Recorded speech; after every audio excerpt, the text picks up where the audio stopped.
तर आम्ही फिरलो तिसर पाऊस लागता पण म्हणजे पर्यटक भरपूर येत असतात डेली सर येणार जाणार असतात पण ही दोघा जणांना अजिबात धाडत नाही त्याच्यामुळे आम्ही जाऊन लगेचच येलो. नमस्कार मंडळी, जय शिवराय. स्वागत असं तुमचं सुंदर असं पुन्हा एकदा निसर्ग वातावरणातल्या गावामध्ये म्हणजेच गळ्यामध्ये. तर म्हणजे आज आपण जातो मावशींचा शाद बघण्यासाठी. तर ती सर त्यांच्या ऊसाच्या शेतीसोबतच नाचण्याची सुद्धा शेती केलेली असा. तर आज प्रांजू, रश्मी, मी आणि सिद्धी जर इला तर मिळाला आज आम्ही बघतो की गळ्यातले लोक शेती कशाची करतात आणि त्यांच्या शेताच्या ठिकाणी पावसामुळे कसा काय काय झालेला असा. तर सध्या थोडं पाऊस कमी झालेला तुम्ही बघू शकता.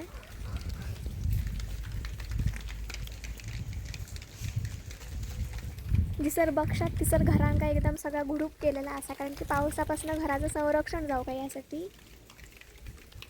तर आता चला मग मावशींचा आपण शेत शिवार बघूया कशा कशाचं करतात का. होय ना? होय चला. तर पावसात बघून आम्ही आता इलो पाऊस येता आणि मध्येच धुक्यासुद्धा येता. आता जरासं पाऊस कमी आहे त्या कारणामुळे आता आम्ही जाऊक निघलो. पण तर खूप म्हणजे खूप मस्त इतकी मस्त मज्जा येता ना रुपाक जायत नाही सर. खळ्यात वगैरे असं घालूचं लागतं मग वल येणार नाही काय खळ्यात भिजलं ना खळा ह्या बघ पॅकिंग ना असा. तर बघ आता मावशींचं घर दरवाजा करतात आणि ह्या काय तुमचा मंडळ काय. सगळी घरा व्यवस्थित लागा नसत आणि मेन म्हणजे ना एकदम स्वच्छ असं सगळीकडे भारी. बघा सगळी घरा लागान असतात आणि सेफ एकदम बांधणार सगळा. हडसून शेतावर जाऊचा रस्ता असा. चला तर म्हणजे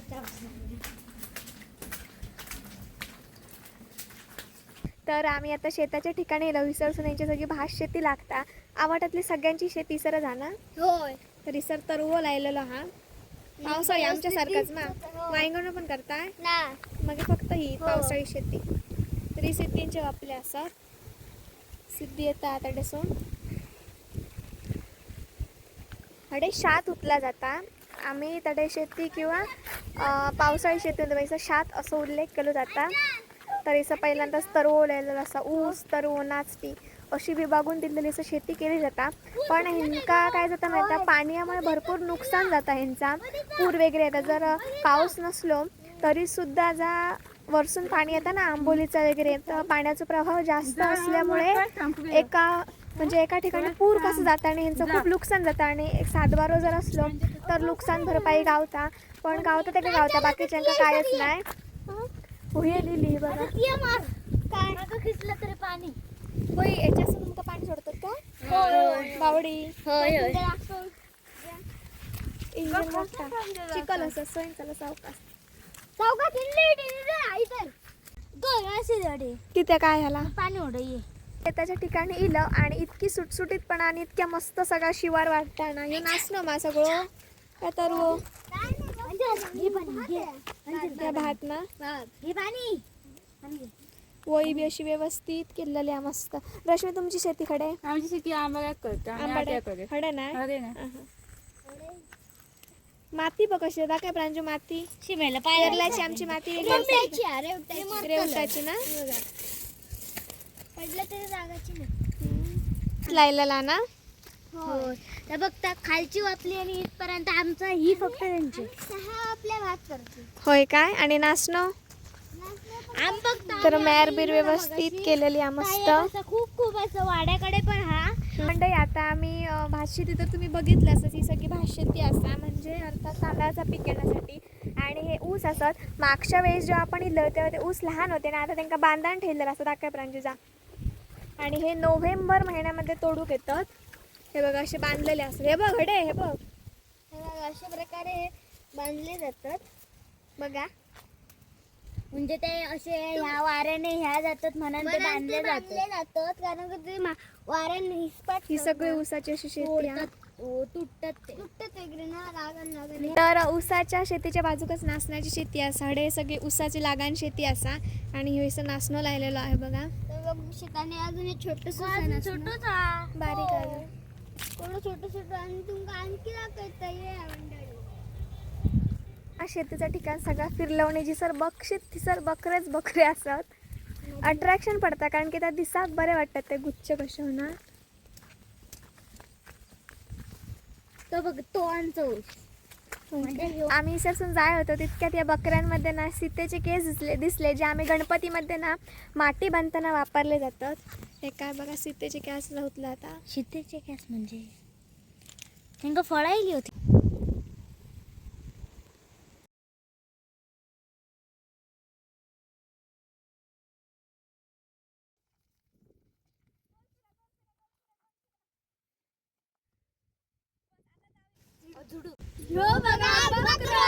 आम्हाला आता पाऊस होता तर रेनकोट चढवू लागली आणि हडे बघायचं सगळ्यात भारी वाटतं. मस्त एक नंबर वाटतं सगळं वातावरण आणि हडे खाली शेत असाय सगळा ऊसाचा.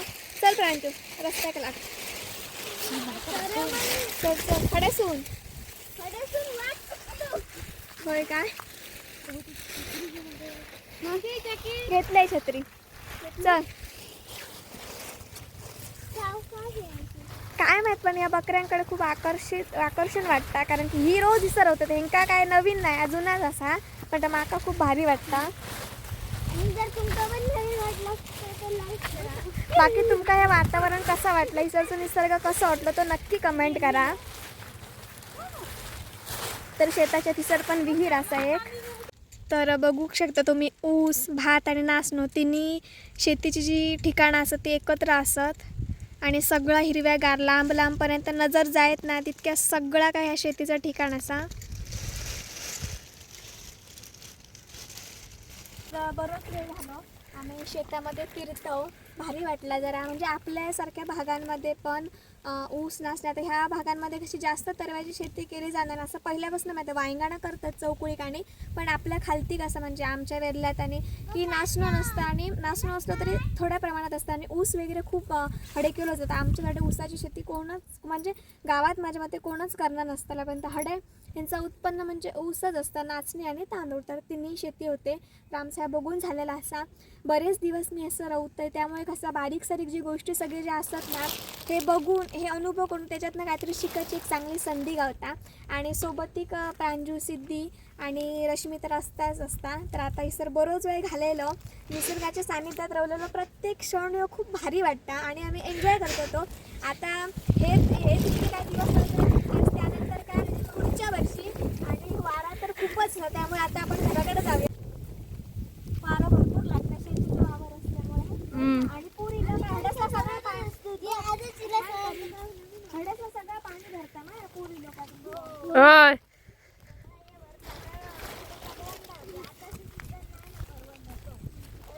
आणि आकाशी काळंगा असेल का की गॅस का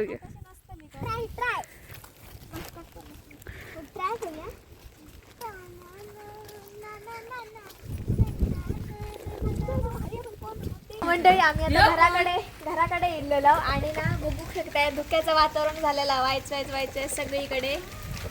बघा तडसून येता बघा मंडळी बघा असं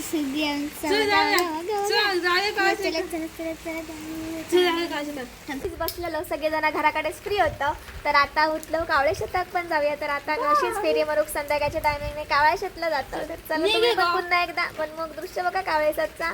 चला बघू शकता कितक्या मस्त धुक्या येतात. तर कावळे शेतात धुक्याला काढे येतात ना सिद्धी भारी तयार जाऊन इला मंडळी भरपूर धुक्या झालेला असा. आता सिद्धी येता घराकडे परत गेला त्याच्यानंतर आम्ही कावळे शेतला जातो. आज पण दुकानात चालू वगैरे असतात. तर अधूनमधून माझी कावळे शेतल्या दुकानात फेरी असतात. पुन्हा एकदा सांगते कोण ये तशात फिराक तर नक्की आमच्या मावशीच्या दुकानात भेट या. आता आम्ही जातो इली रेनकोट वगैरे घेतलं. धुक्याचा एक भारी असतं मॅजिक जितके जवळ जातो तितके धुक्या लांब जातात. बघू शकता पारो लागतं आणि वातावरण एकदम भारी झालेलं हा हडेचं दाखही नको ते आम्ही असं आता आम्ही हळूहळू चलत जातो कावळे पॉइंट कावळे शेतात सगळीकडे धुक्या झालेला बरं होतं मुलगा. ह्या बघा इसरच मावशींचं आमच्या दुकानात.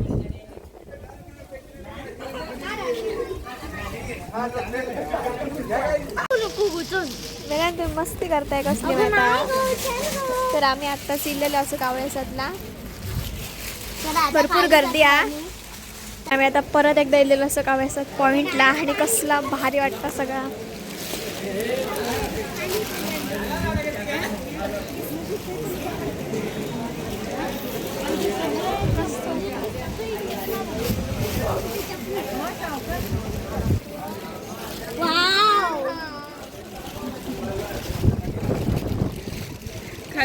चला बघलाय, चला घरात आता चला मग पुरे.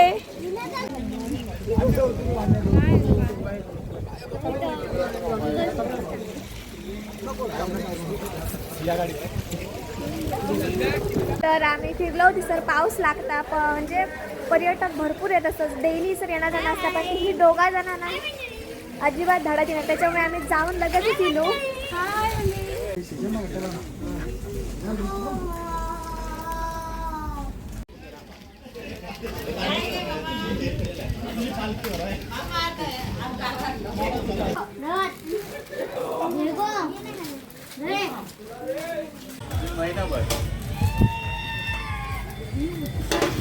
Sweet corn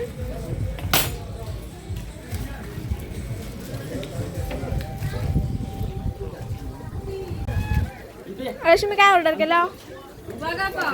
vada pav. ह्या रश्मींचं दुकान.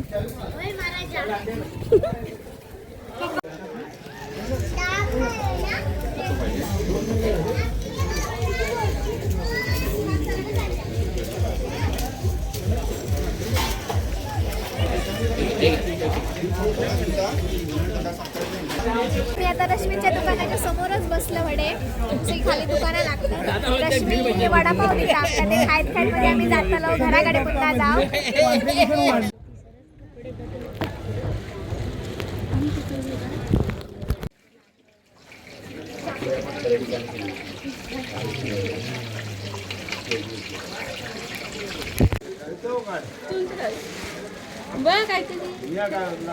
काय भजी काय बघा काय पाहिजे? वडापाव 20 रुपये, मॅगी आहे 60 रुपये, मसाला मॅगी. कधी आम्ही पाव किती पण 60 रुपये, कणीस 40, मिरची भाजी 50, कांदा भाजी 50, बटाटा भाजी बटाटा 40. ये ना ती बघा का चला खाया मग जातो आम्ही हळूहळू. तर मंडळी वडापाव खातो एकदम मस्त गरम गरम. आणि म्हाका मोबाईल माझो कवरमध्ये घातलेले, पाऊस लागलो पण येत असताना पार्किंगला म्हाका दादा गावलेले. ॲक्च्युली ते बेळगावचे असतात, पण ते माझे व्हिडिओ आवडीन बघतात, ओळखला नाही म्हाका आणि फोटो वगैरे काढला नाही. माझ्याकडे आता काय फोटो नाही आहेत, कारण की मी माझ्या मोबाईलमध्ये काढूक नाही. खूप म्हाका चांगली गोष्ट वाटतं की कोकणातलं सोडलं तर कोकण आणि बेळगावमध्ये किती फरक असा. आणि तळसले माणसं आवडीन आपली भाषा समजतात, त्यांना ते बहुतेक प्रॉपर बेळगावचेच असतल्यात. तर खरंच खूप मस्त वाटला. असा कोणतरी भेटला की माका सुद्धा बरा वाटता. तर आता वडापाव खायत की आता आम्ही जातो. कसा वडापाव? तर चला मग आता घराकडे जाऊया. पण सगळीकडे धुक्याच धुक्या. रोज सर असताना पण कधी कंटाळवाने वाटणार नाही. रोज काय ना काहीतरी नवीन एक निसर्गातला अनुभव बघत आणि खूप मस्त म्हणजे मस्त मजा येतात. तर आम्ही चलतच गेलेलो 14 जण. पण काही वेळेस असं असतं सर खूप गर्दी असता जास्त प्रमाणामध्ये, त्यामुळे कसं एकटं येणं पण सेफ नाही. त्यामुळे तुम्ही दोघा कधीच येऊ नको, दोघाच जण काय. तर आम्ही आपल्या अशीच सोबतीन 14 जण होणार आम्ही इडलेलो. कारण की थोडं एक 10 मिनटं तरी येऊची लागते, थोडे चलत येऊ.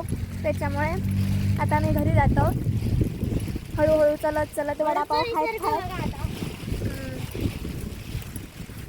पण तर भारी वाटतं. पण काही जण येतात बोलत नाही असं नाही, ओळख दाखवतात. आणि काही जणांना माहीत असतात की मी व्हिडिओ वगैरे टाकतोय, ते ओळखतात माका, पण ते माझ्यापर्यंत बोला घेणार नाही. मग ती पोरगी असो किंवा मोठी माणसं असो. पण माका खरंच खूप मस्त वाटला की आपली भाषा एकतर मालवणी असा आणि आपण कोकणात बिलॉंग करतो. आणि बेळगावसारख्या जिल्ह्यामध्ये बघू गेलास तर ते नॉर्मली मराठीच त्यांची असतात, काही कन्नड पण असतात, पण ते आवडीनं आपले व्हिडिओज आणि बघतात, हे चांगली गोष्ट असा. तर आता आम्ही पोचतो थोड्या वेळानंतर घराकडे. खूप आवरावर झालेली आहे सगळी. संध्याकाळी मग अंघोळ दुंघोळ करून जेवण वगैरे करून निवांत आराम करू खयो. बघूया उद्याच्या दिवसात काय होतं आता.